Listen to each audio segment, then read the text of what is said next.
The prairie wind cut through Clara's thin dress like 1,000 needles. But she didn't slow her pace. Behind her, somewhere in that vast expanse of dust and sagebrush, lay the life she'd fled, a life that had never truly been hers to live. Her feet, wrapped in worn leather boots, found their rhythm across the hard-packed earth as the sun began its descent toward the horizon. She'd been running since dawn, when the household was still asleep and the guards were drowsy from their night of drinking. The bruises on her arms had faded to yellow-green shadows, but the memory of how she'd gotten them remained fresh as morning frost. Mr. Harlan's ranch, that prison disguised as prosperity, was now nothing but a dark smudge in her past. Clara paused at the crest of a low hill, her chest heaving. The landscape stretched endlessly before her, a sea of gold and brown grass rippling in the wind. She had no map, no destination, only the desperate need to put distance between herself and the men who claimed to own her future. They'd call it an engagement, but she knew better. You don't sell daughters where she came from. But apparently, the rules were different out here in the territories. The sound came first, a soft whistle like wind through a canyon. Then she saw him. He sat atop a painted horse at the bottom of the hill, as still as the ancient rocks that dotted the landscape. A Lakota warrior, though she'd only heard of them in the fearful whispers of the ranch hands. His hair, black as a moonless night, was adorned with a single eagle feather. His bare chest bore the scars of battles she couldn't imagine, and his eyes, dark and steady, watched her with an intensity that should have frightened her. But Clara was too tired to be afraid anymore. Fear had been her constant companion for 18 years. Now, standing on that windswept hill with nowhere to run, she felt something else entirely, a strange sense of destiny, as if the prairie itself had arranged this meeting. The warrior didn't move as she descended the slope, her steps careful on the loose stones. When she was close enough to see the paint markings on his horse's flanks, he finally stirred. Slowly, deliberately, he extended his hand toward her. No words, no smile, just that hand, weathered by sun and wind, offered like a bridge between two worlds. Clara understood she stood at a crossroads. Behind her lay the certainty of capture, of being dragged back to become Harold Harlan's unwilling bride, a man older than her father, with hands that grabbed and eyes that consumed. Before her sat the unknown, embodied in this silent warrior whose very presence seemed to challenge the sky itself. She took his hand. His grip was firm but not harsh as he pulled her up behind him on the horse. She'd never ridden without a saddle, and instinctively wrapped her arms around his waist to steady herself. His skin was warm despite the cooling air, and he smelled of leather, sage, and something wild she couldn't name. They rode in silence as the sun painted the sky in shades of blood and gold. He guided the horse with subtle movements, following paths invisible to her eyes. After what felt like hours, he spoke. His voice was deep, accented but clear. "You run from something." It wasn't a question. Clara nodded against his back, then realized he couldn't see her. "Yes, men follow. They will." Her voice came out smaller than she intended. "Mr. Harlan. He owns the biggest ranch in 3 counties. He has many men." The warrior made a sound deep in his throat, not quite a laugh, more like the growl of a mountain cat. "No man owns the wind. No man owns what chooses to be free." They rode on as darkness crept across the land. Stars began to pierce the darkening canvas above. More stars than Clara had ever seen from her window at the ranch. The night sounds of the prairie rose around them, coyotes calling to their kin, the rustle of small creatures in the grass, the eternal whisper of the wind. Finally, he guided the horse down into a sheltered draw where a small spring bubbled up from the rocks. Cottonwood trees provided cover, their leaves rustling with secrets. He dismounted first, then helped her down, his hands careful at her waist. "We rest here tonight," he said, already gathering dried wood for a fire. "Tomorrow, we ride far." Clara tested the word, uncertain. He paused in his task, looking at her fully for the first time since she'd taken his hand. In the dim light, she could see his face, properly strong jaw, proud nose, and those eyes that seemed to see through to her very soul. "You are hunted. I know what it means to be hunted." He resumed building the fire. "My name is Samuel Whitehawk. My mother's people call me Stands with Thunder." "Samuel," she repeated softly. It seemed strange that he should have an English name, but then nothing about this day had been ordinary. "I'm Clara Bennett." "Clara!" He spoke her name like he was tasting it. "You are young to be running alone." 18 isn't so young." She lifted her chin, trying to appear braver than she felt. "Old enough to know I'd rather die free than live in a cage." The fire caught, casting dancing shadows on his face. He studied her with those penetrating eyes, and she had the feeling he was reading her story in the way she held herself, in the shadows under her eyes, in the defiant tilt of her chin despite her trembling hands. "Then you will not die," he said simply, "and you will know freedom." As the fire grew stronger, Samuel moved with practiced efficiency. Creating a simple camp, he offered her pemmican from his packed dried meat mixed with berries and fat. It was unlike anything she'd eaten at the ranch, but she was too hungry to care about propriety. "Why did you help me?" she asked finally, the question that had been burning in her throat since he'd offered his hand. Samuel was quiet for a long moment, staring into the fire. 6 winters ago, soldiers came to our village. They took my sister, said she needed to learn the white man's ways, to forget she was Lakota." His jaw tightened. "I found her 2 seasons later. She had run from their school, but she did not make it home. The cold took her, or perhaps it was the sorrow." Clara's heart constricted. "I'm sorry. She was 15 winters, younger than you." He looked at her then, and she saw the old pain mixed with something fiercer. "When I saw you on that hill, wind in your hair, fear and freedom warring in your eyes, I saw her spirit. I could not turn away again." The fire crackled between them, sending sparks up toward the vast canopy of stars. Clara pulled her knees to her chest, making herself small against the enormity of the night and the strange turn her life had taken. "They'll come looking," she said quietly. "Mister, Harlan won't let me go easily. He paid my father's debts to claim me. Let them come." Samuel's voice carried the quiet confidence of a man who had faced death and found it wanting. "This is Lakota land. They may own papers and cattle, but they do not own the prairie, and they do not own you." For the first time since she'd overheard her father's negotiations with Harlan, Clara felt the tight band around her chest loosen. She wasn't safe, might never truly be safe, but she was free, and she wasn't alone. As the night deepened, Samuel showed her how to bank the fire to last till morning, how to read the signs of weather and the wind's behavior. He gave her his buffalo robe to sleep in while he kept watch, his rifle across his knees. "Sleep," he told her when she protested. "Tomorrow brings its own challenges. Tonight you rest." Clara curled into the warm fur that smelled of smoke and prairie grass. Above, the stars wheeled in their eternal dance, indifferent to the small human dramas below. But in this sheltered draw, beside a spring that had probably run since before her grandmother was born, she felt something shift inside her chest. She'd run, seeking escape. What she'd found might be something else entirely, a chance not just to flee from her past, but to ride toward a future she could choose for herself. As sleep finally claimed her, the last thing she saw was Samuel's profile against the starlight, standing guard as he'd promised, a warrior between her and the world that would drag her back to chains disguised as wedding rings.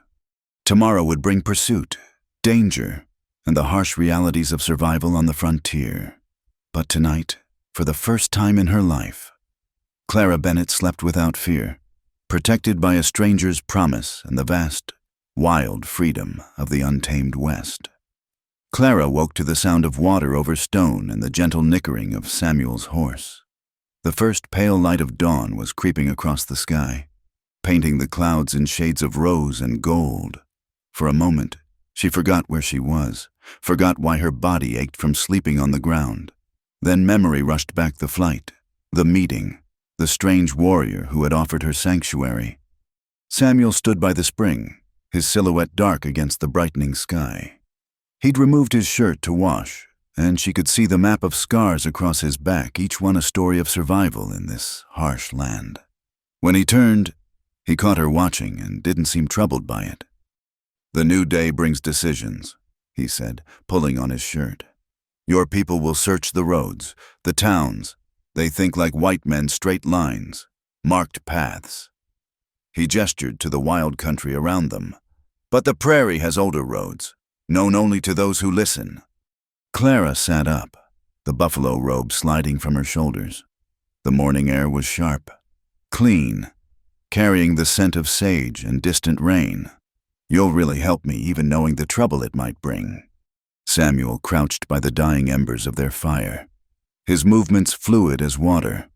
"I have made my choice. The question is, have you made yours?" "What do you mean?" He looked at her with those penetrating eyes. "Running is one thing, but where do you run to? What life do you seek beyond the horizon?" Clara hadn't thought that far. Every moment since her escape had been about getting away, not getting to, I don't know. I just knew I couldn't stay, couldn't become what they wanted me to be. "Then we start there." Samuel began to scatter the ashes of their fire, erasing signs of their presence. "First, you survive, then you choose. But Clara Bennett," he paused, meeting her gaze, "if you ride with me, you must understand. I am Lakota. My world is not your world. There will be no grand houses, no silk dresses, no easy comfort." "Comfort?" Clara almost laughed, but it came out bitter. "You think I had comfort? Pretty cages are still cages. Samuel?" Something shifted in his expression. Approval, perhaps, or recognition. "Then we understand each other." As they prepared to leave, Samuel taught her how to hide their trail, spreading the ashes, brushing away footprints with a branch. Every action was deliberate, purposeful. When they mounted his horse, he positioned her in front this time. "You must learn to ride properly," he said, placing her hands on the horse's mane. "Feel the movement. Become part of it, not separate from it." The painted horse, whom Samuel called Storm Dancer, seemed to understand he carried precious cargo. His gait was smooth as they climbed out of the draw and onto the open prairie. The rising sun threw their shadow long across the grass, and Clara felt like they were the only two people in all of creation. They rode in companionable silence for hours. Samuel occasionally pointing out landmarks, a twisted juniper that marked a water source, a formation of rocks that looked like a buffalo from the east, but a warrior from the west. He was teaching her to read the land like a book, and she found herself hungry for the knowledge. Near midday, he suddenly stiffened behind her. Without a word, he guided Storm Dancer down into a dry creek bed, motioning for silence. Clara's heart hammered as she heard what had alerted him: horses. Several of them, moving fast. Through the screen of brush, she glimpsed the riders, 5 men, all armed, led by Jake Morrison, Harlan's foreman. Her breath caught. They'd found her trail faster than she'd thought possible. Samuel's hand rested lightly on her shoulder, steadying. They waited, still as the stones around them, while the riders passed not 50 yards from their hiding spot. Clara could hear Morrison cursing, demanding they spread out. "Find the trail." Only when the sound of hoofbeats faded did Samuel speak, his voice barely above a whisper. "They seek, but they do not see. They look for a frightened girl running alone.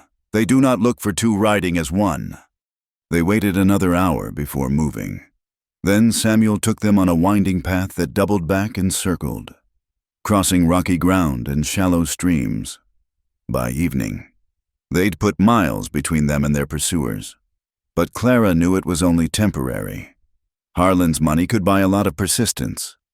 That night, they made camp in a grove of ancient cottonwoods beside a hidden pool. The trees were massive, their trunks scarred by time and weather. Samuel built no fire this time too risky with searchers in the area. As darkness fell, Clara found herself shivering despite the warm evening. The reality of her situation was settling in. She was alone in the wilderness with a man she'd known barely a day, hunted like an animal, with no clear future ahead. Samuel noticed her trembling. Without a word, he moved closer, offering his warmth, not touching, just near enough that she could feel the heat radiating from him. "You have doubts," he said. It wasn't a question. "I'm frightened," Clara admitted. "Not of you, of everything. Of not knowing what comes next, of being caught, of—" She trailed off. "Of choosing wrong." She nodded, grateful he understood. Samuel was quiet for a long moment. Then he pointed up through the canopy of leaves to where stars were beginning to appear. "Do you see the star that does not walk?" Clara looked where he pointed, finding the bright star that never seemed to move while all others circled it. The North Star. My people have different names for it, but yes, that star has guided travelers since before memory. It does not promise easy journeys. It does not promise safe arrival. It only promises truth, a constant point when all else changes. He turned to look at her in the darkness. "I make you the same promise. Not safety. I cannot promise what I do not control. Not ease the path ahead is hard for those who choose freedom. But truth, Clara Bennett, and protection for as long as breath fills my body." The words hung in the air between them, heavy with meaning. This wasn't the flowery poetry of the romance novels she'd hidden under her bed at the ranch. This was something rawer, more real, a vow made under stars that had witnessed countless such promises, kept and broken. "Why?" she whispered. "Why make such a promise to a stranger?" Samuel's voice, when it came, carried the weight of old pain transformed into purpose. "Because some spirits are too bright to be caged. Because my sister's laughter was silenced, and I could not save her. Because the Great Spirit does not bring people together by chance." He shifted, and she could see his profile against the star-filled sky. "And because you are no longer a stranger, you became my responsibility the moment you took my hand, among my people. This means something.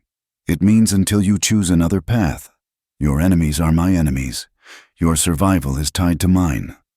Clara felt tears prick her eyes. When was the last time someone had offered her protection without demanding something in return? Her father had sold her to clear his debts. Harlan wanted to own her like he owned his cattle. But this man, this warrior from a world so different from hers, offered his life for her freedom, asking nothing in return. "I don't know your ways," she said softly. "I don't know how to survive out here." "Then I will teach you." His voice carried quiet certainty. "You will learn to read the wind's messages, to find water where none seems to exist, to move through this land like you were born to it.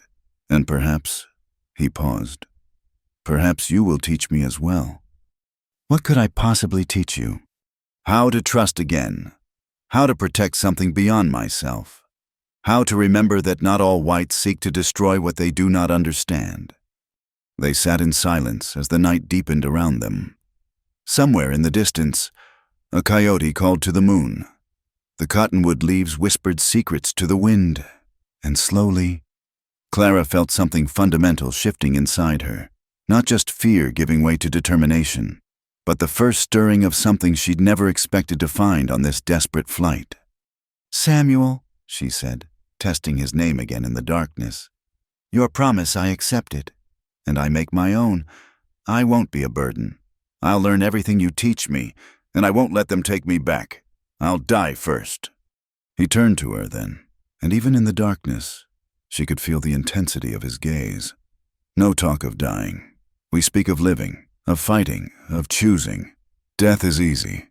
Clara Bennett, living free that takes true courage." As if to seal the vow, he reached into a pouch at his side and pulled out something small.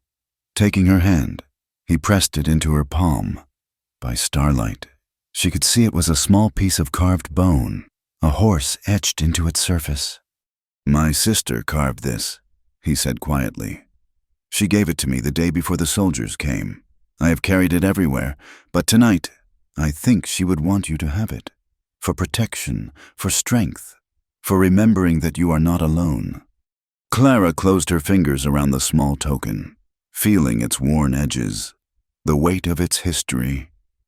I can't. You can. You must. It is not a gift, it is a trust. One day, when you are truly free, when you have found your path, you will know who needs it next. Until then, it is yours. She clutched the carved horse to her chest, feeling the tears finally spill over. But they weren't tears of fear or despair. They were tears of gratitude, of relief, of something almost like hope. Tomorrow would bring new dangers. Harlan's men wouldn't give up easily. The prairie itself would test them with its harsh beauty and unforgiving nature. But tonight, under stars that had watched over countless fugitives and warriors, saints and sinners, Clara Bennett was no longer running alone. She had a protector, a teacher, perhaps though she hardly dared think it a friend. And in her hand, she held a promise carved in bone that she was seen, she was valued, and she would not be abandoned. The vow had been made under the eternal stars. Now all that remained was to keep it. The days blurred together like watercolors in rain. Clara learned to measure time not by clock faces, but by the sun's arc across the endless sky, by the gradual hardening of her soft hands, by the slow transformation of her fear into something fiercer. Samuel proved to be a patient teacher, though he demanded much. Each morning began before dawn with lessons that seemed simple but held depth she was only beginning to understand. How to read the moisture in the wind that promised rain by evening. How to spot the subtle difference between a deer trail and one made by men. How to find the edible roots that grew near certain rocks, bitter but sustaining. Your people rely too much on what they carry, he told her one morning as they knelt by a stream barely wider than her hand. The land provides everything, if you know how to ask. He showed her how to follow the stream to where it pooled in hidden places, how the birds would lead them to water if they paid attention. Clara's world, once bounded by ranch fences and the walls of her father's house, expanded with each passing hour. They were 3 days out from their first camp when Samuel taught her to use his rifle. Her shoulders were already sore from riding. Her legs chafed despite the cloth he'd torn from his own shirt to wrap them. But when he placed the heavy weapon in her hands, she felt something shift from protected to protector, from burden to partner. Breathe, he instructed, his voice close to her ear as he adjusted her stance. The rifle is not your enemy. Make it part of your body, extension of your will. The first shot went wide, the recoil nearly knocking her down. Samuel steadied her without judgment, repositioned her hands. Again. By the dozenth shot, she could hit the target he'd marked on a distant tree. By the 20th, she could do it without flinching. When she finally lowered the rifle, her shoulder throbbing, she found him watching her with something like pride. You learn quickly. I have good reason to, Clara replied, thinking of Morrison and his men somewhere behind them, always hunting. That afternoon, as they crossed a wide valley dotted with wildflowers, Samuel began teaching her to ride properly. He'd acquired a second horse, a sturdy bay mare, from a trader they'd encountered at dawn. Clara didn't ask what he'd traded for it. The beaded belt he'd worn was gone. Feel her movement, he instructed, watching as Clara struggled to find her balance without a saddle. You fight against her. This is why you tire. Move with her, like water flowing over stones. It was harder than he made it look. Clara's muscles screamed protest, and more than once she nearly slipped off. But Samuel never mocked her struggles, never compared her to the Lakota women who could ride before they could properly walk. He simply corrected, encouraged, and demanded she try again. By evening, she could manage a steady trot without gripping the mare's mane in terror. It was a small victory, but Samuel marked it with a rare smile. Tomorrow, we try the gallop. They made camp that night in a canyon where ancient paintings marked the stone walls' figures of hunters and buffalo. stories told in ochre and char. Samuel built a small fire in a crevice where the light wouldn't show, and they shared a meal of rabbit he'd snared and roots Clara had identified correctly. "Your people were here long before mine," Clara said, studying the paintings in the firelight. "These are older than Lakota," Samuel replied. "First people, gone now, like smoke, but their stories remain." He was quiet for a moment. "This is what I fight for. Not just land, but memory. The right to be who we are, not what others would make us." Clara thought of her own transformation from rancher's daughter to runaway to what she wasn't sure yet what she was becoming. Only that she could never go back to what she'd been. "Teach me some words," she said impulsively. "In your language." Samuel looked surprised, then pleased. "Wanji," he said, holding up one finger. "Nupa, 2 fingers. Yamni, 3. Clara repeated the words, stumbling over the unfamiliar sounds. Samuel corrected her pronunciation gently, and soon they had established a game. He would point to objects, speak their Lakota names, and she would repeat until she got them right. "Maka," he said, pressing his hand to the earth. "Maka," she repeated. "Mapia," he gestured to the sky. "Mapia." "Waste?" He pointed to her successful pronunciation. "What does that mean?" "Good." The lesson continued until the fire burned low. Clara learned words for water money horse Sunkawakan and star Wikanapi, but it was the last word he taught her that night that stayed with her. "Kola," he said, pointing to himself. "What does it mean?" "Friend." The word hung between them in the darkness.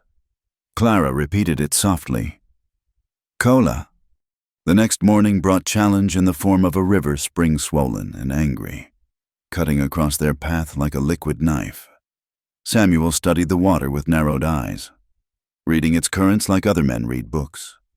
"We cross here," he decided, indicating a place where the water seemed calmer, but Clara could see the underlying power in its flow. "I can't swim," she admitted, shame coloring her cheeks. "You won't need to. Trust your horse. Trust me." He showed her how to grip with her knees, how to lean forward and give the mare her head. Then he entered the water first, storm dancer moving with confident power against the current. Clara followed, her heart hammering as the cold water rose to her knees, then her thighs. Halfway across, the mare stumbled. Clara felt herself sliding, the current pulling at her skirts.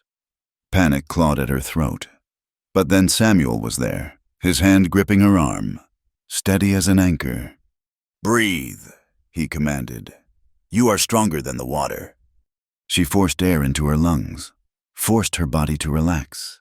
The mare found her footing, and together they completed the crossing. When they reached the far bank, Clara was soaked and shaking but triumphant. "I did it," she breathed. "You did." Samuel's approval warmed her more than the sun that was beginning to dry her clothes.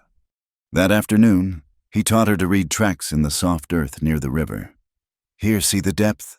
This horse carries a heavy man, and here," he pointed to another set, "shod different. Your people's horses, 5 riders, moving fast but without direction. They search but do not find. Harlan's men, most likely, but they are city hunters, used to prey that runs in straight lines. You are learning to move like the deer indirect, always aware." As they traveled, Samuel shared more of his history. His mother had been Lakota, his father a French trapper who'd stayed long enough to leave a son, but not long enough to raise him.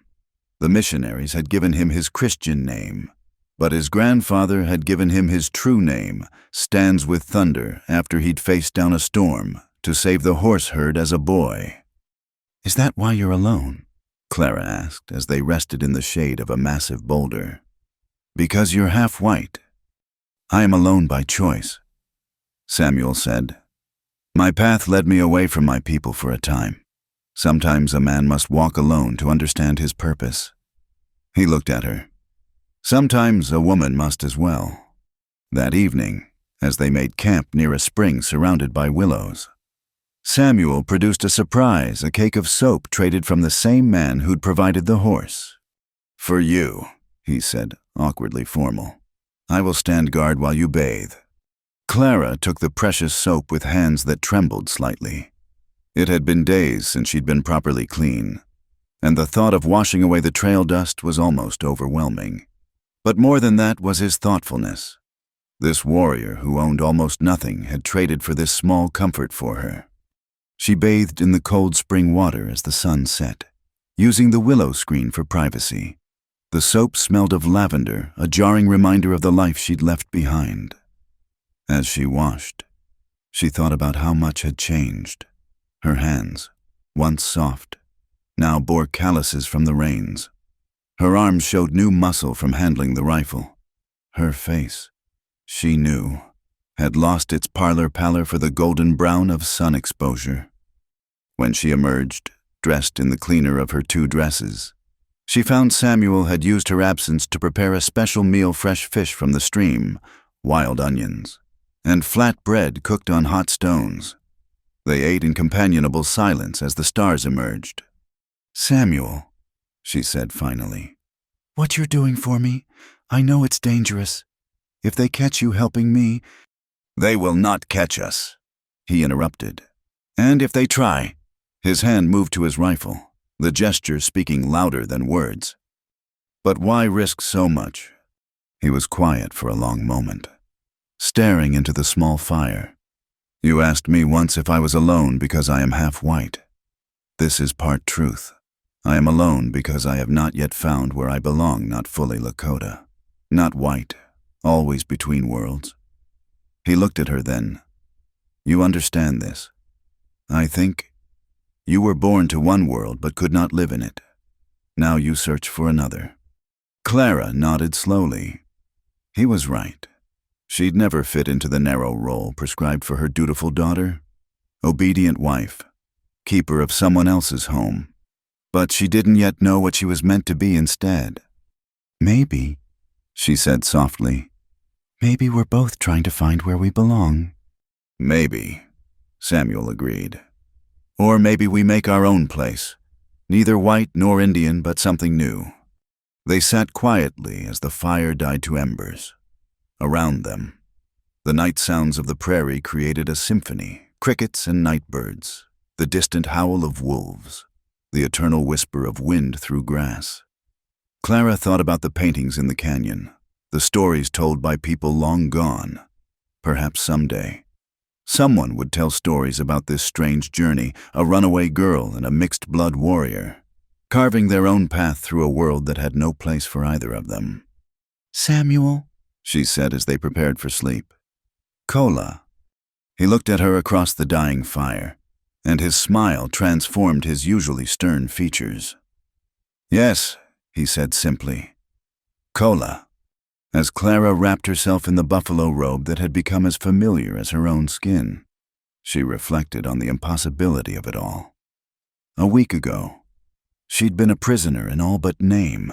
Now she was learning to survive in a harsh land, protected by a man who owed her nothing but gave everything. Tomorrow would bring new challenges. Morrison and his men were still out there, still hunting. The prairie itself would test them with storm and drought, predator and hardship.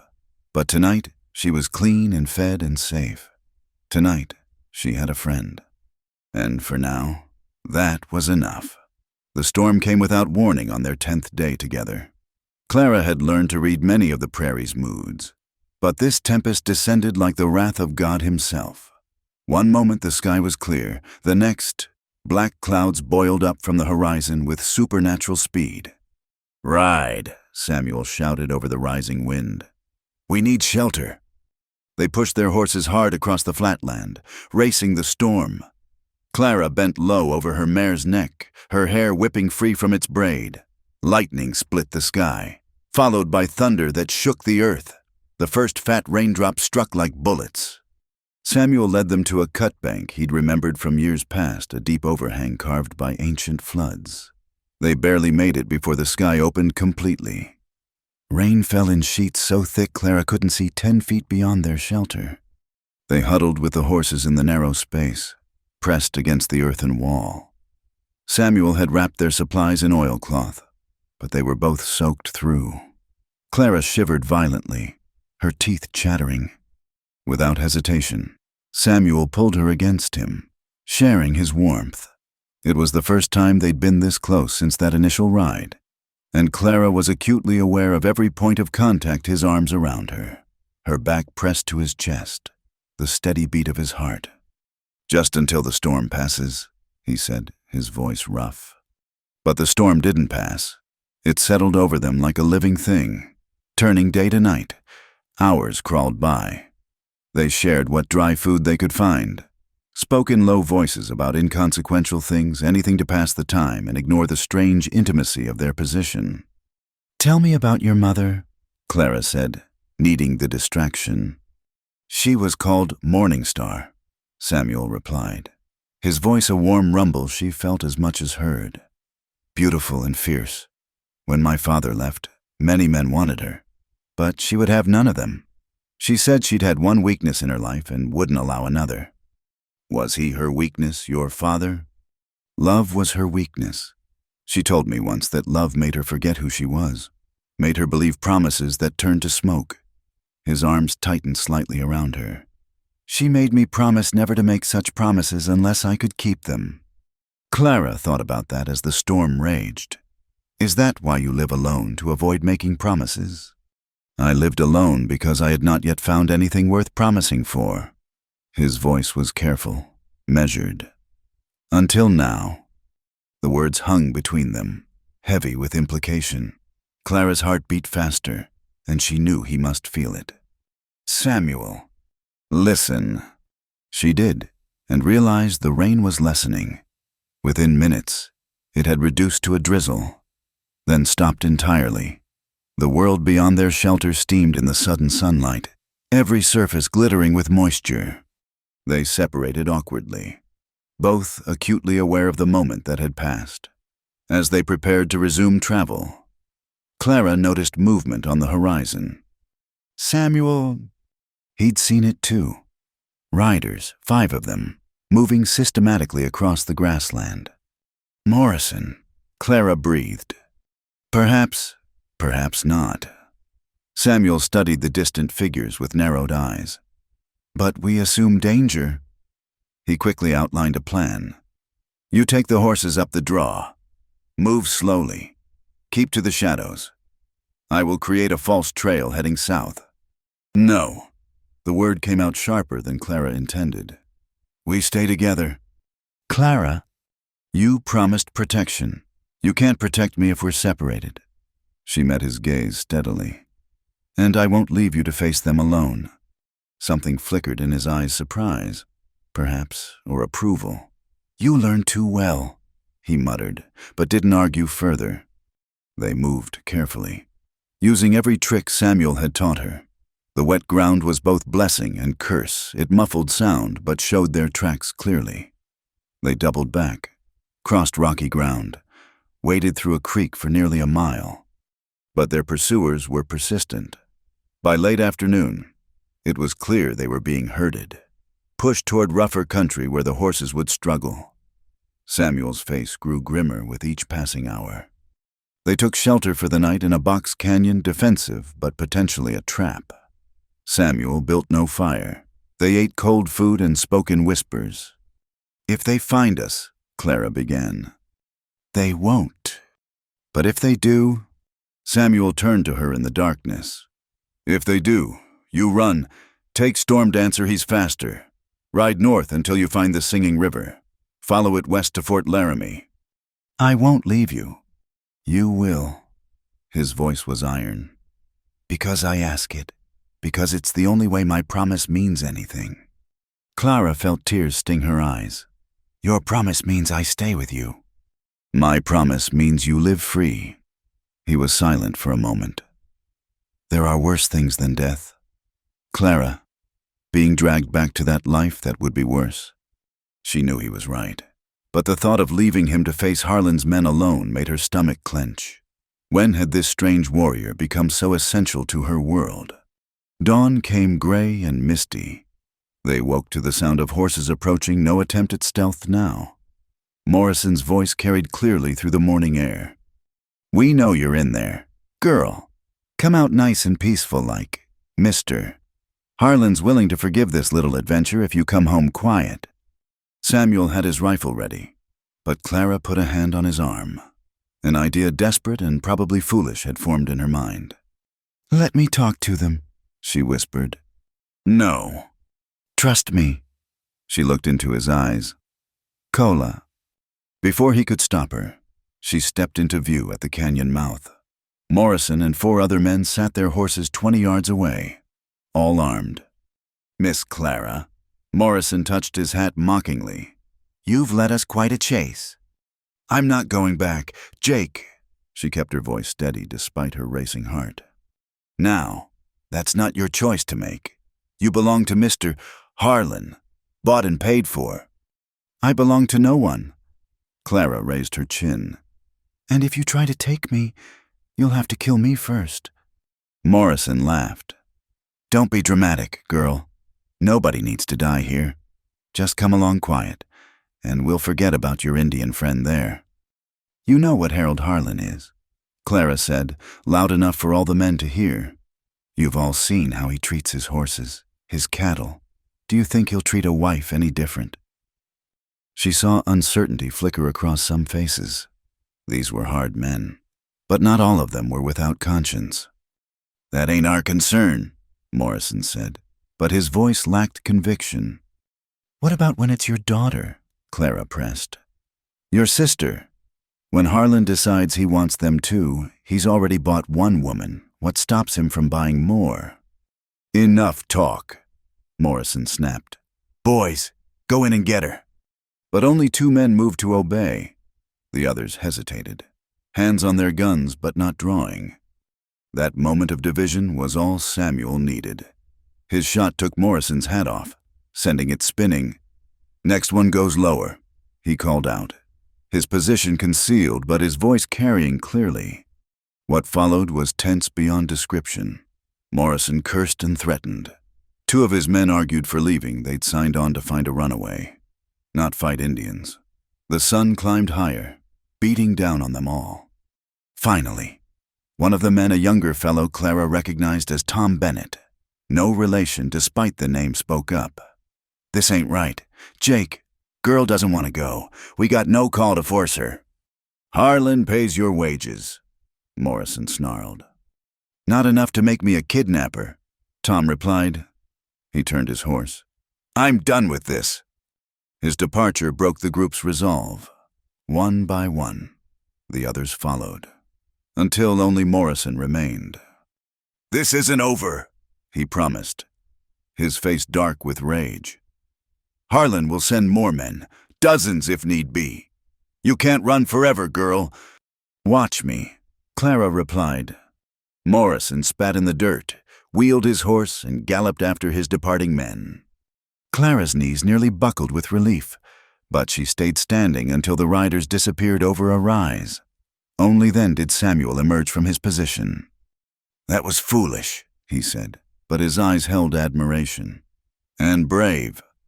"I learned from the best," Clara replied, managing a shaky smile.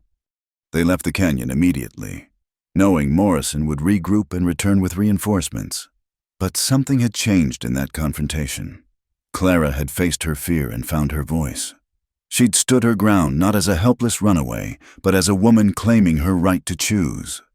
As they rode through the afternoon heat, Samuel spoke thoughtfully. "You could have been killed. So could you." "That's different." "Why?" Clara challenged. "Because you're a warrior and I'm just a woman." "Because I chose this life. You were forced to it." Clara considered this. "Maybe at first, but I'm choosing now. Aren't I? Every day I wake up and choose to keep riding, keep learning, keep fighting for my freedom." Samuel was quiet for a long moment. "Yes," he finally said. "You choose." That night they pushed deep into Badlands, country-twisted rock formations and hidden valleys where tracking would be nearly impossible. As they made camp in a sheltered grove, Clara felt the weight of the day settling on her shoulders. "They'll keep coming," she said quietly. "Yes, I'm putting you in danger." "I put myself in danger." Samuel looked at her across their small fire. "This is my choice too. Clara." "Why?" The question she'd asked before, but now with deeper meaning. He was silent so long she thought he wouldn't answer. When he spoke, his voice was low. "Careful. My mother used to tell me a story about a warrior who found a wounded eagle. The eagle could have been left to die or kept in a cage, but the warrior chose a third path. He healed the eagle and taught it to fly again, knowing it would leave when it was strong enough." "Did it leave?" "That's not how the story ends. The eagle chose to stay, to hunt with the warrior, not from obligation or captivity, but from choice." He met her eyes. "You understand?" Clara's heart was beating very fast. "I think so." "I do not cage eagles," Samuel said softly. "But I will teach you to fly, if you let me, and when you are strong enough, you will choose your path, stay or go, as your spirit demands." The fire crackled between them. Somewhere in the darkness, a night bird called. Clara thought about cages, the ones built by others and the ones we build ourselves from fear and doubt. "Samuel," she said finally, "what if the eagle is already learning she doesn't want to fly alone?" His smile was answer enough. Tomorrow would bring new dangers. Morrison would return with more men, as promised. The chase would continue, perhaps for weeks or months. But tonight, in this hidden valley under ancient stars, Clara felt something stronger than fear. She felt the stirring of wings. The fire had burned low, casting dancing shadows across the canyon walls. They'd been talking for hours about his childhood among the Lakota, about her life before Harlan's shadow fell across it, about dreams neither had dared voice before. Now silence stretched between them, but it wasn't empty.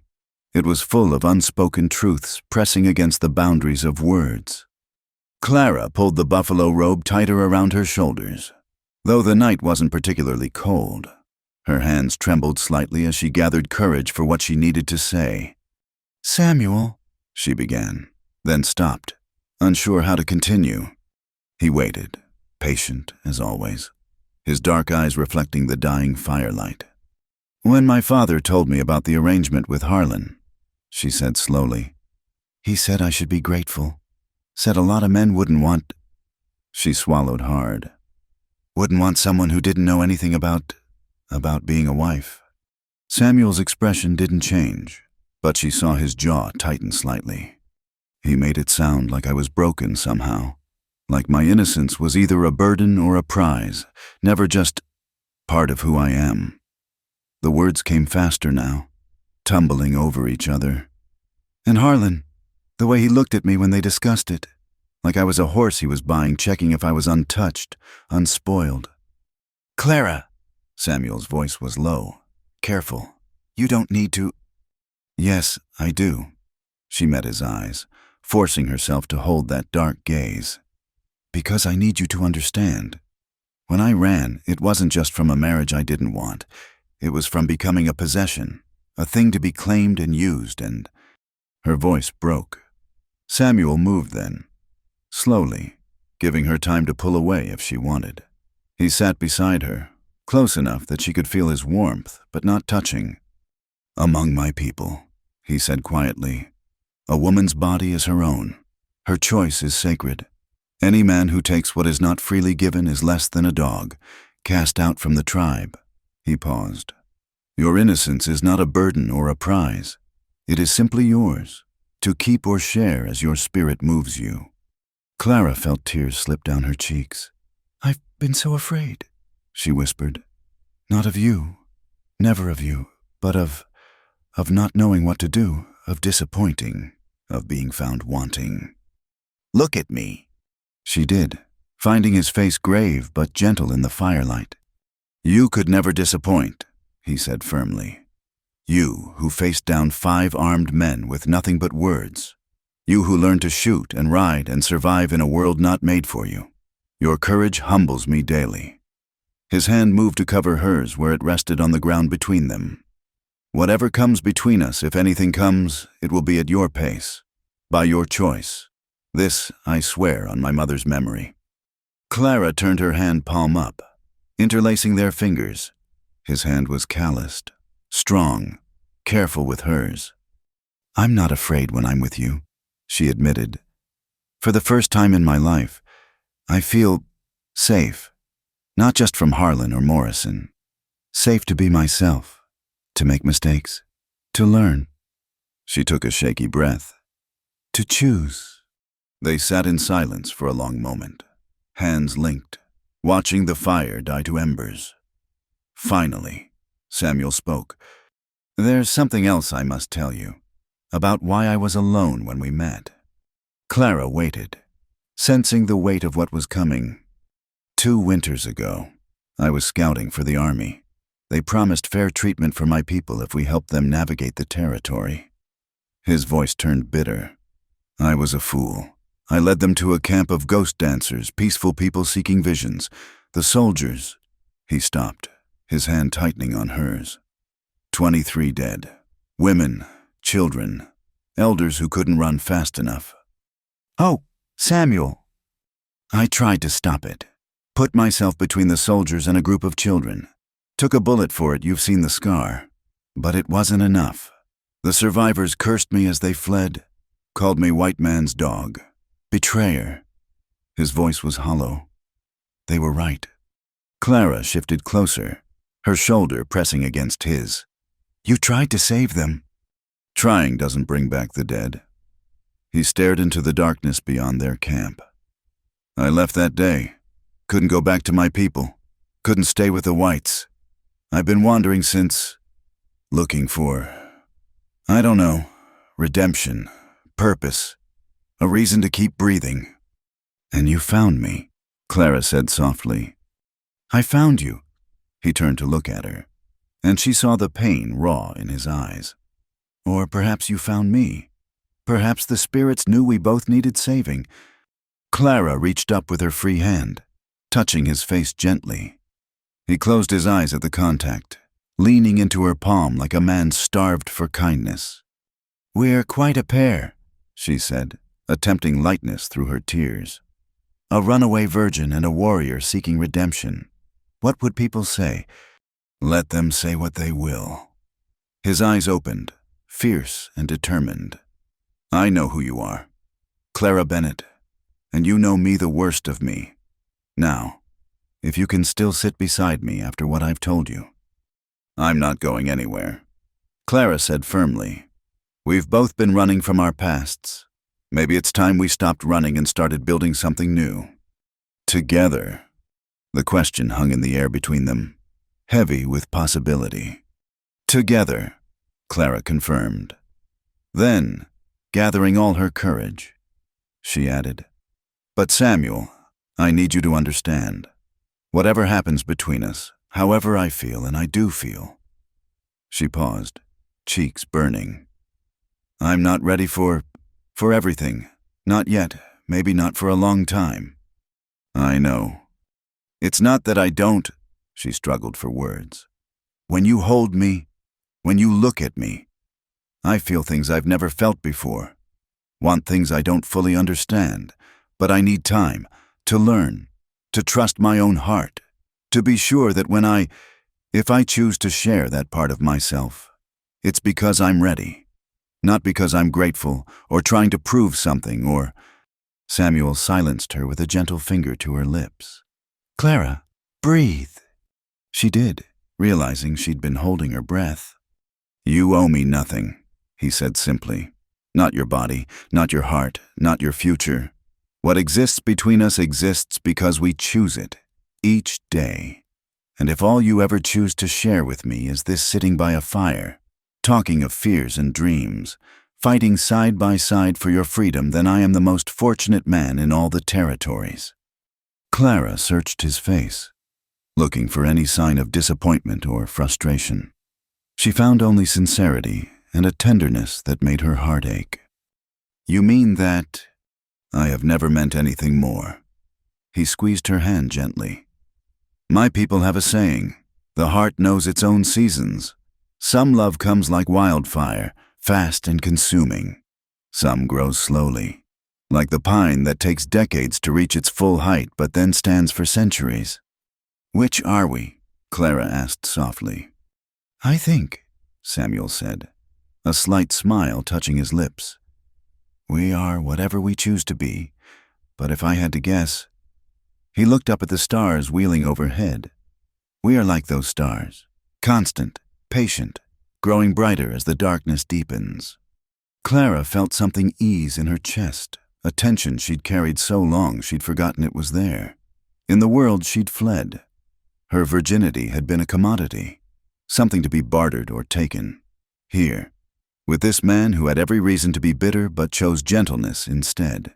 It was simply part of her story, not the most important part, not a defining feature, just one truth among many. I want to learn, she said suddenly. Not yet, but I want to understand what it means to care for someone, to trust, to be partners in more than just survival. Then we learn together, Samuel replied. I know much of tracking and hunting and fighting, but of this, he gestured between them. I know as little as you. My heart has been in winter for so long, I'd forgotten spring was possible.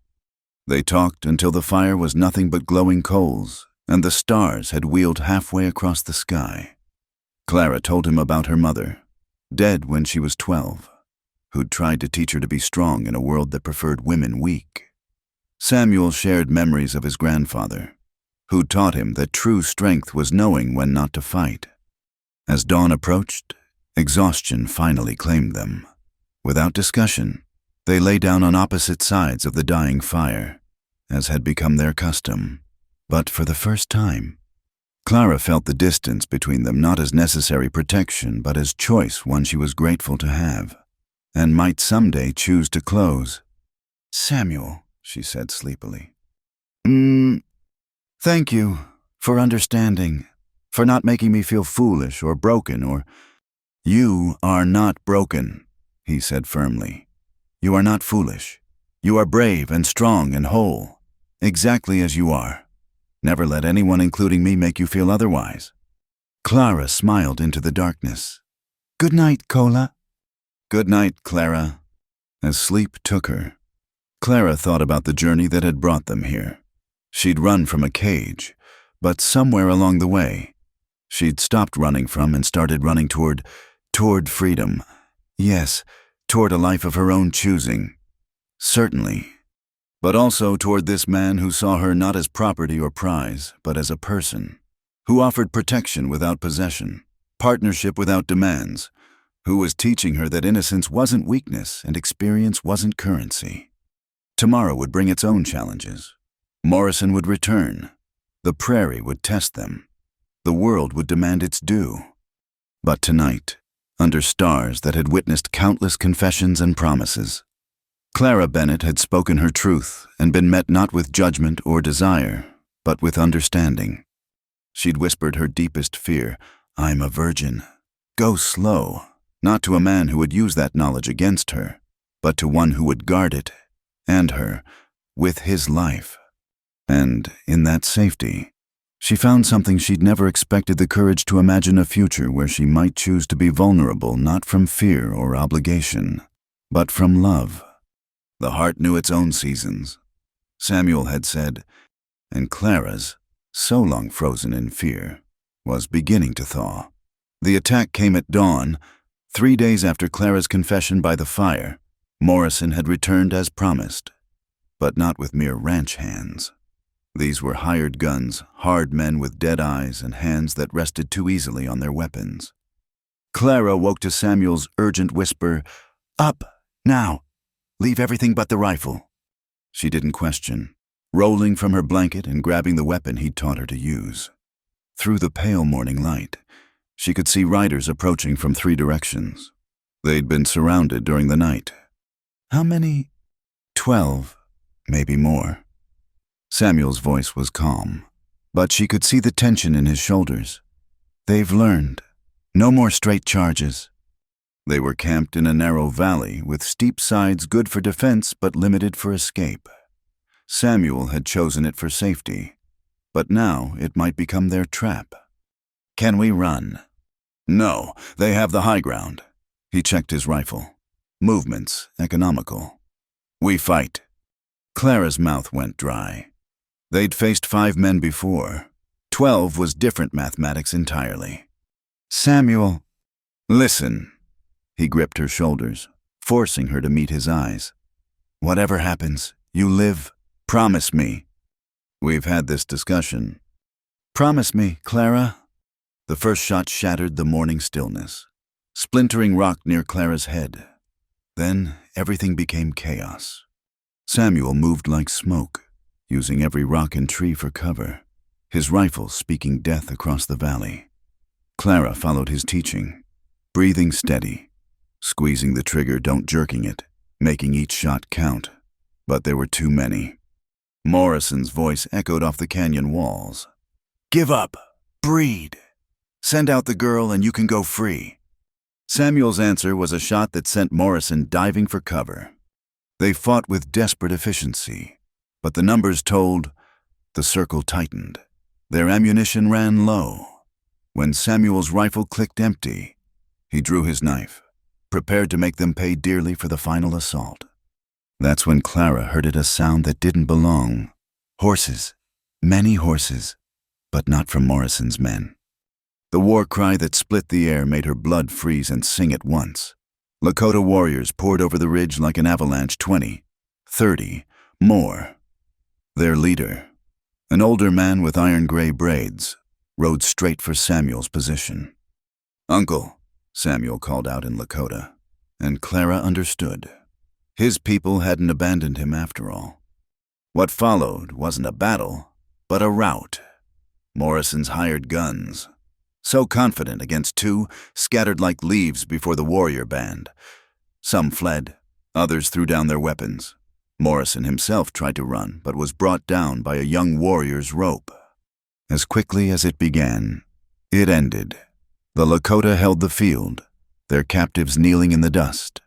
The older man, Samuel's uncle, dismounted and approached. "Nephew," he said in accented English, clearly meant for Clara to understand. "You think we don't watch over our own, even when they walk alone."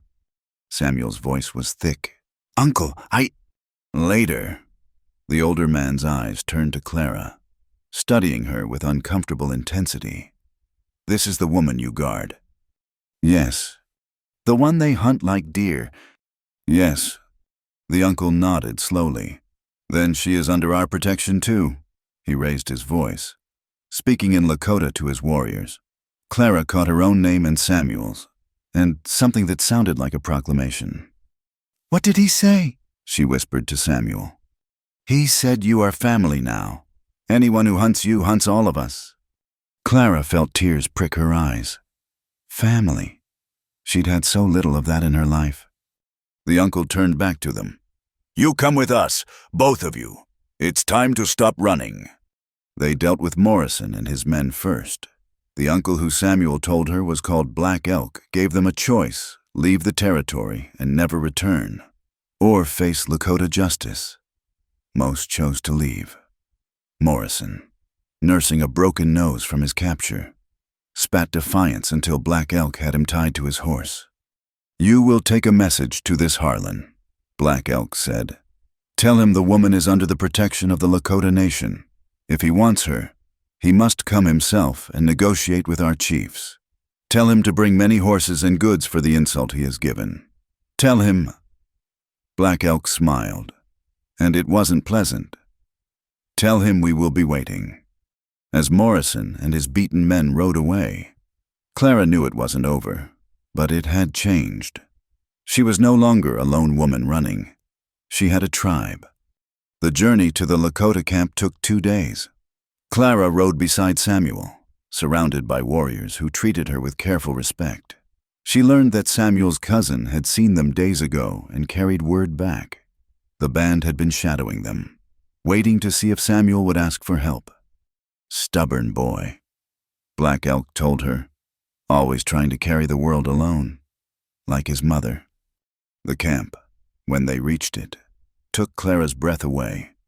Dozens of teepees arranged in careful patterns, smoke rising from cooking fires, children running between the lodges. Women looked up from their work to study her, their expressions ranging from curiosity to suspicion. Samuel led her to a teepee near the center. "My aunt's lodge.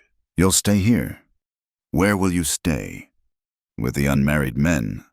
He wouldn't meet her eyes. "It's proper." Clara felt a pang of loss. After weeks of constant companionship, the separation seemed wrong, but she understood. Here, in his world, there were rules to follow. Samuel's aunt, Rising Moon, was a formidable woman with silver streaking her black hair. She spoke little English, but her gestures were clear. Clara was given clean clothes, a soft doeskin dress, and leggings, and shown where to wash. When she emerged, feeling strange in the unfamiliar garments, Rising Moon nodded approval. "Better," she said in careful English. "Like woman, not scared rabbit." That evening, there was a council. Clara sat with the women, but she could feel the weight of eyes upon her. Samuel translated as Black Elk told their story to the gathered elders. When he finished, an ancient woman spoke. "This white woman brings danger to our camp." The translation came. "Why should we risk our children for her?" Before Samuel could answer, Clara stood. It was probably wrong, probably broke protocol, but she had to speak. "Grandmother," she said, using the respectful term Samuel had taught her. "You're right. I bring danger. But I didn't choose to. I was running from men who would cage me, and your nephew chose to help. I didn't ask for that help, but I'm grateful for it." She paused, gathering courage.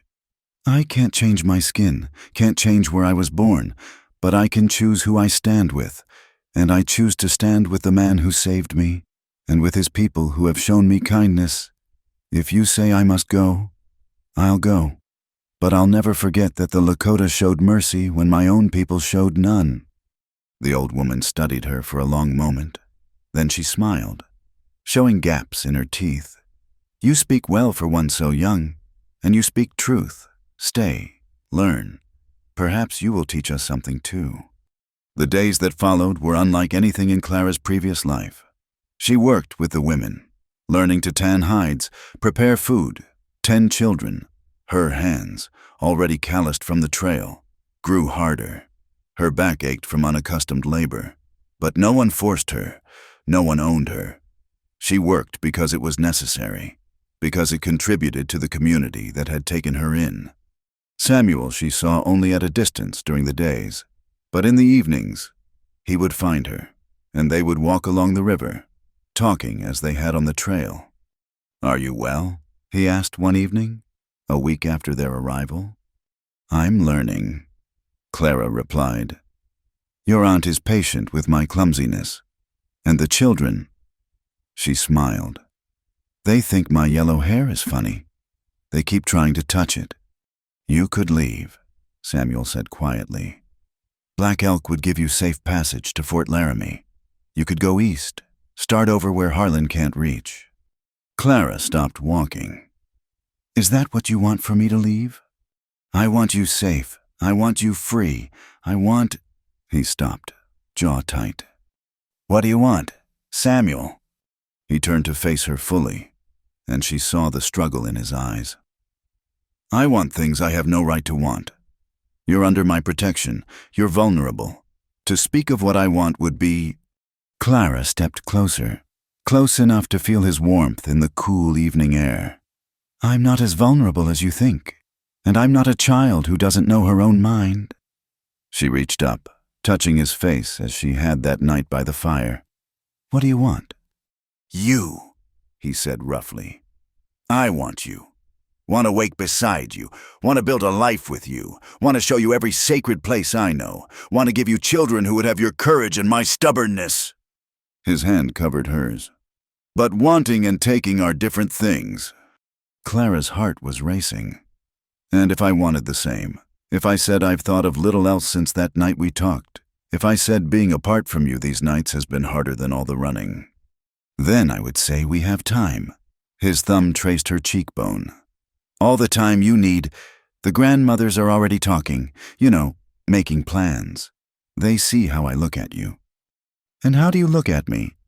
Like a man dying of thirst looks at water. Samuel admitted. Like a warrior looks at peace after too much war, he struggled for words. Like my grandfather looked at my grandmother until the day she died. Clara rose on her toes and kissed him. It was clumsy, unpracticed, but it was hers to give. Samuel went very still. Then his arms came around her, gentle but sure. When they parted, both breathing unsteadily, Clara said, I'm still not ready for everything, but I'm ready for this, for us, for whatever we choose to be together. Whatever we choose to be, Samuel repeated. I like that. They walked back to camp, hand in hand.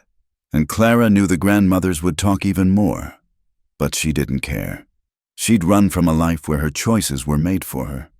Now, in this unlikely place with these unlikely people, she was finally free to choose her own path.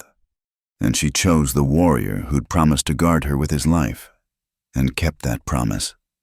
The council lodge was thick with smoke from the sacred pipe as Harold Harlan entered.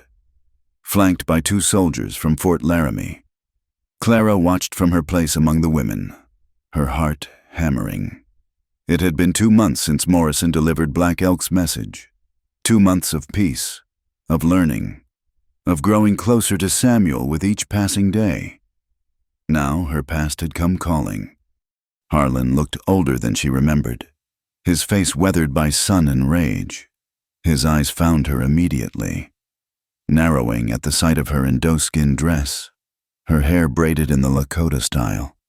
She met his gaze steadily, no longer the frightened girl who'd fled his ranch. Black Elk spoke first, Samuel translating for both sides. You come for the woman who is under our protection. What do you offer for the insult you have given her and our family? Insult. Harlan's voice was sharp. She belongs to me. Her father's debts mean nothing here. Black Elk interrupted. A father cannot sell what he does not own. A woman's spirit belongs only to herself. Clara saw Harlan's jaw clench. He'd expected to negotiate with savages, to intimidate with his wealth and connections. He hadn't expected philosophy. I'll pay, Harlan said finally. 50 horses, 100, whatever your price. The old grandmother who'd questioned Clara that first night cackled. He thinks we are traders of flesh. Tell him, girl. Tell him your price. Clara stood, her legs steady despite her nerves. She'd prepared for this moment, Samuel coaching her in the proper words. Mr. Harlan, she began, her voice carrying clearly through the lodge. You say I belong to you, but I stand here free. You say my father's debts bind me, but I have paid them with my courage. I ran from you with nothing but fear. Now I stand with family, with purpose, she glanced at Samuel, with love. What price can you put on that? Love, Harlan spat the word. With a half-breed savage girl? You don't know what you're saying. Come back with me now, and we'll forget this madness. You'll have a proper home, proper clothes, a proper cage. Clara interrupted. I've worn silk dresses. Mr. Harlan, they're not worth the chains that come with them. You'd rather live in dirt-bare savage brats, be cast out from civilized society. Clara felt Samuel tense beside her, but she put a hand on his arm. This was her fight. I'd rather choose my own path than have it chosen for me. I'd rather work beside people who see me as a person than live in comfort as property. And as for children, she lifted her chin. Any children I bear will be born free, raised to know their own worth. Can you say the same for the heirs you plan to breed on me? The crude words made several people gasp, but Clara didn't care. Let them see Harold Harlan for what he was. You little... Harlan started forward, but the soldiers held him back. They knew better than to violate the peace of a council. Black Elk raised his hand for silence. The woman has spoken. She chooses to stay. This is our way. What is freely given can be freely taken back.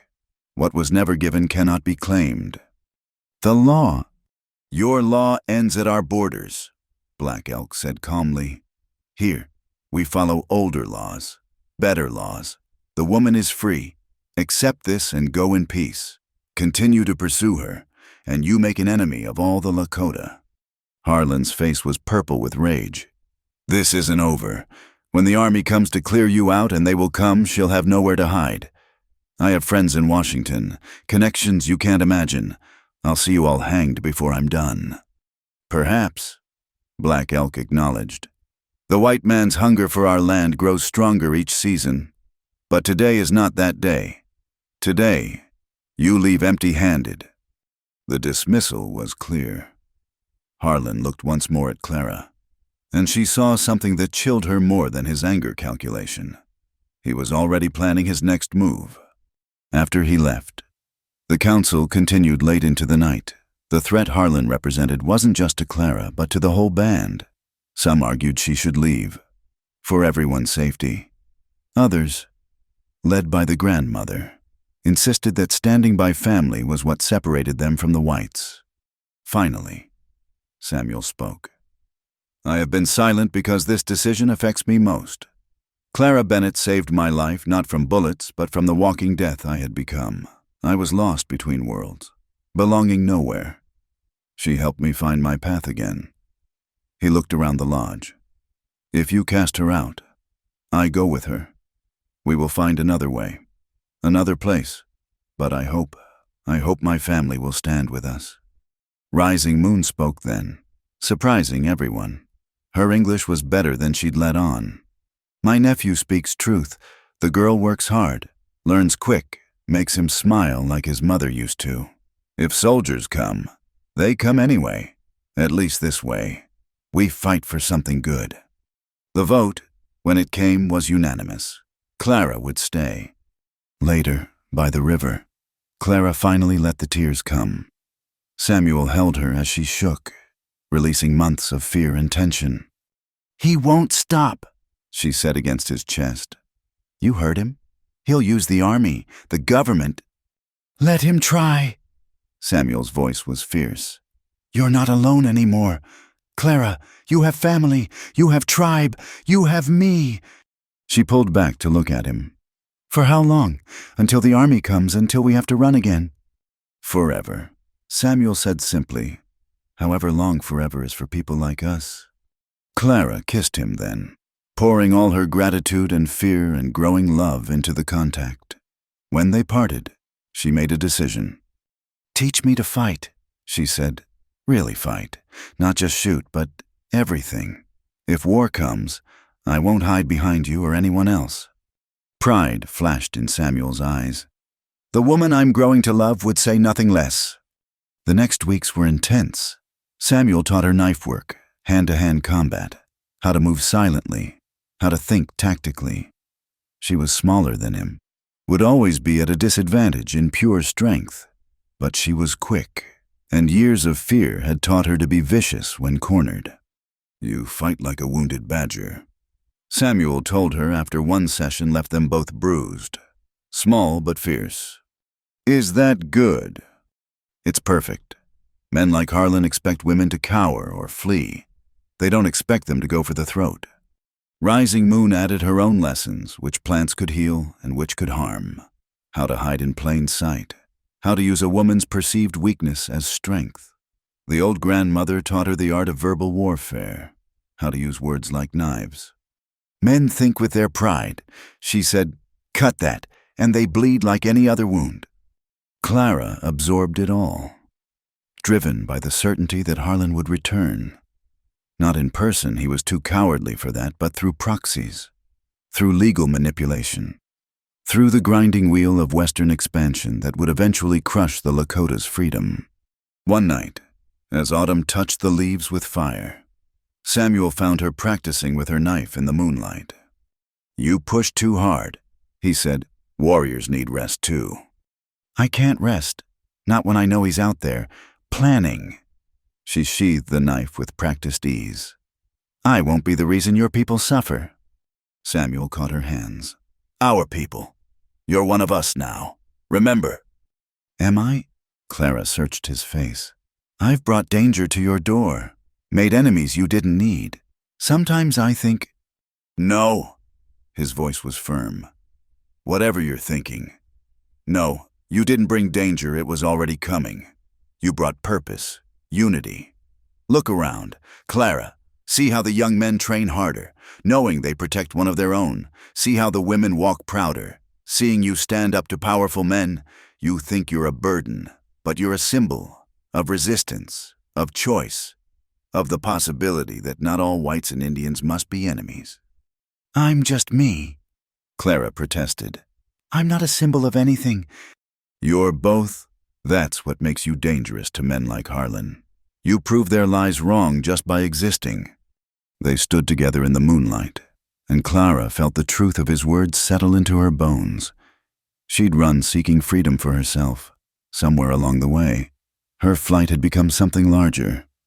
What do we do when they come? She asked quietly. Because they will come. Samuel, if not Harlan's men, then the army. If not the army, then the settlers.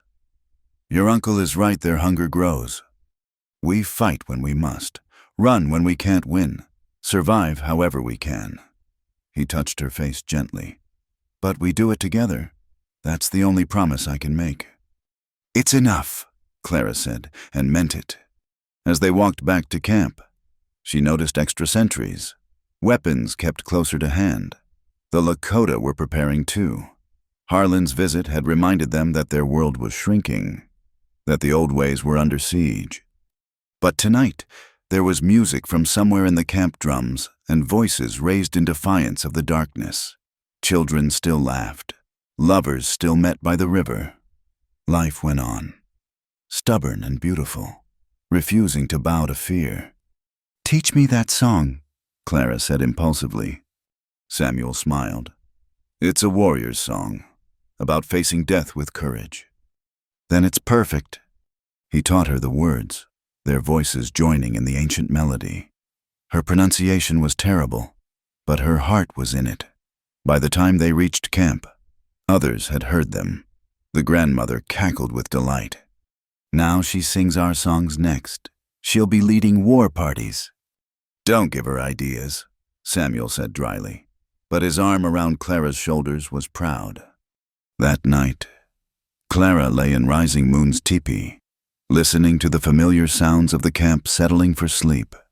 She thought about Harold Harlan in his big house, alone with his rage and greed. Thought about her father, who'd sold her to clear a debt. Thought about the girl she'd been, terrified and powerless. That girl was gone. In her place was a woman who could shoot, fight, survive. A woman who'd chosen her own path and found family in the unlikeliest place. A woman who loved a warrior and was loved in return. Harlan could send his armies. The government could make its laws. The world could demand she fit into its narrow boxes. Clara Bennett, warrior woman of the Lakota, would be ready. Spring came to the prairie like a gentle promise, melting the last traces of winter and painting the grasslands in shades of green and gold. Clara stood at the edge of the camp, watching the sunrise paint the sky in colors that still took her breath away after all these months. A year. It had been a full year since she'd fled Harold Harlan's ranch. A year since Samuel Whitehawk had offered his hand and changed her life forever. She touched the carved horse at her throat. She wore it on a leather cord now, close to her heart. You're up early. Samuel's voice came from behind her, warm with the intimacy of shared mornings. The baby was restless. Clara replied, her hand moving to the gentle swell of her belly. 3 months along. Rising Moon had confirmed, and the entire camp was already making preparations. Samuel's arms encircled her from behind, his hands joining hers over their growing child. Our son keeps his mother from rest. Or daughter, Clara corrected with a smile. She might be as stubborn as her father. They stood together, watching the light strengthen across the endless prairie. So much had changed. Yet in some ways, everything remained the same. They were still free, still together, still choosing their path each day. The threats had come, as Clara had known they would. Harlan had sent lawyers with papers, claiming she was a runaway ward. Black Elk had sent them back with a message, come yourself or don't come at all. The army had investigated, but finding no evidence of wrongdoing and unwilling to start a conflict over one woman, they'd withdrawn. Then, 2 months ago, news had come that changed everything. Harold Harlan was dead, thrown from a horse, his neck broken. His empire was in chaos, his distant relatives fighting over the remains. No one cared any more about a runaway bride who'd never signed any papers. "You're free," Samuel had told her that night. "Truly free. You could go anywhere now, do anything." "Then I choose to stay," Clara had replied without hesitation. "My life is here, with you, with our people." That night, under a canopy of stars, they'd made their union official in the Lakota way. No papers, no priests, just vows spoken before family and the eternal sky. And later, in their own teepee, Clara had finally whispered the words she'd once feared, "I'm ready." Samuel had been everything she'd hoped: patient, gentle, reverent, when she'd trembled with nerves. He'd soothed her with soft words in both languages. When she'd worried about disappointing him, he'd shown her with actions beyond words how precious she was to him. Their joining had been like everything else in their relationship, a choice freely made, a trust freely given. Now, with new life growing within her, Clara felt the cycle of their story completing and beginning anew. "The scouts report buffalo to the west," Samuel said, his breath warm against her ear. "The band will move tomorrow." Clara nodded. She'd learned the rhythms of nomadic life: when to pack, when to move, when to rest. Her hands, once soft from indoor work, could now set up a teepee as fast as any woman in the band. Her aim with a rifle was second only to Samuel's. She could read the weather in the wind and find water where others saw only dry land. "Clara Samuel," a voice called from the camp. Young Joseph, barely 16 but already a skilled warrior, ran toward them. "Riders coming, white men, but carrying a peace flag." Samuel tensed, but Clara put a hand on his arm. "Let's see what they want." The riders were from Fort Laramie, an official delegation led by a man Clara recognized, Colonel James Patterson, an honest man by reputation, one who'd tried to deal fairly with the tribes. "Mrs. Bennett, or should I say Mrs. Whitehawk." Patterson touched his hat politely. "I bring an interesting proposition." They met in the council lodge, Black Elk and the elders present. Patterson laid out his offer. The government needed translators, people who could bridge the gap between worlds, people trusted by both sides who could help negotiate the treaties that were inevitably coming. "Why would we help you take our land?" Black Elk asked bluntly. "Because it's going to happen whether you help or not," Patterson replied with equal directness. "The question is whether it happens with bloodshed or with some measure of justice. I can't promise fair treatment. I'm not naive. But I can promise it will be worse without voices speaking for your side." Clara felt the weight of decision. To accept would mean straddling two worlds permanently, never fully belonging to either. To refuse would mean watching from the sidelines as history rolled over them. "We'll consider it," Samuel said finally. "Give us time to counsel." That night, the debate was fierce. Some saw cooperation as betrayal.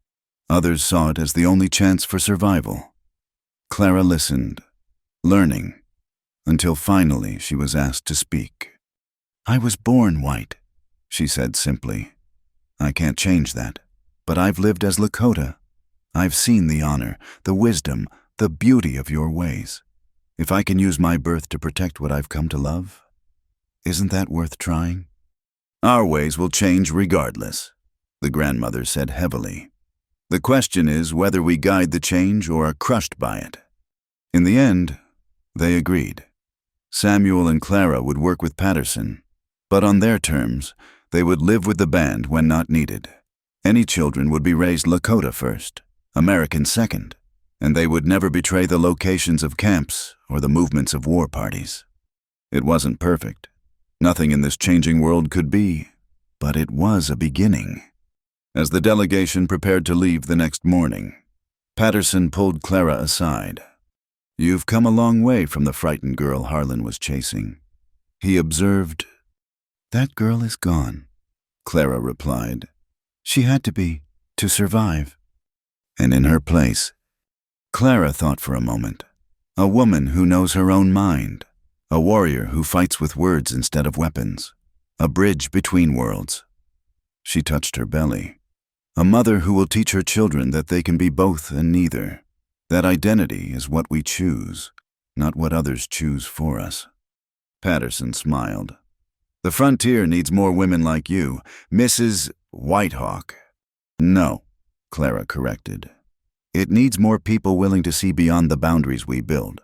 White, Indian, male, female, these are just words.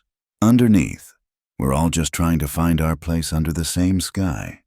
As Patterson's delegation rode away, Samuel joined her. "No regrets." "None," Clara said firmly. "I ran from a cage others built for me. I'm not running anymore. Whatever comes, we face it together." "Together," Samuel agreed, his hand finding hers. That evening, as the band celebrated the Buffalo Scouts' good news with dancing and songs, Clara sat with Rising Moon, learning to beat a cradleboard for the baby. Her stitches were still clumsy, but improving. "You have found your place," Rising Moon observed. "Not the place others would give you, but the one you made yourself." Clara considered this, thinking back to that desperate flight across the prairie, to the warrior who'd offered his hand without demanding anything in return. "I didn't make it alone." "No one does," Rising Moon agreed. "But you chose well. My nephew is a good man, stubborn, like his mother, but good. He saved my life. And you saved his spirit. It is a fair trade." As the fire burned low and the dancing continued, Clara felt the baby move for the first time, a flutter like butterfly wings. She gasped, and Samuel was instantly at her side. "What is it, are you well?" "Feel." Clara guided his hand to the spot. They waited, breathless, until it came again, that tiny movement that promised the future. Samuel's eyes widened with wonder. "Our child." "Our child," Clara confirmed. "Born free, raised proud, teaching others that love is stronger than law, that choice is stronger than tradition." The old grandmother, passing by, cackled. "Strong talk for one so young, but you've earned the right to it. You who whispered in fear but learned to roar like thunder."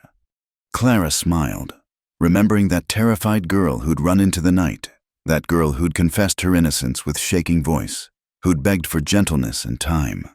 Samuel had given her both, and so much more.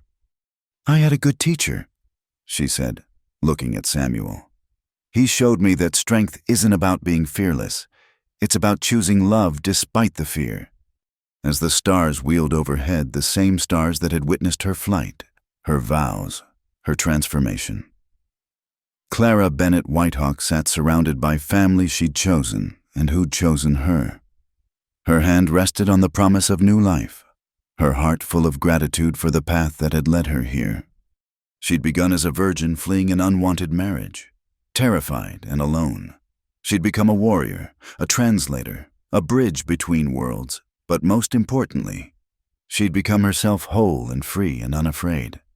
The prairie wind whispered through the camp, carrying stories of change and challenge, but also of hope, of possibility, of people brave enough to forge new paths when the old ones led nowhere. And somewhere in that wind, Clara heard the echo of her own words from so long ago, "I'm a virgin. Go slow." Samuel had kept that promise, gone slow, given her time to grow, to choose, to become. And now, with their child growing beneath her heart and their future spreading before them like the endless prairie, Clara knew the greatest truth of all. The slowest journeys often lead to the strongest destinations.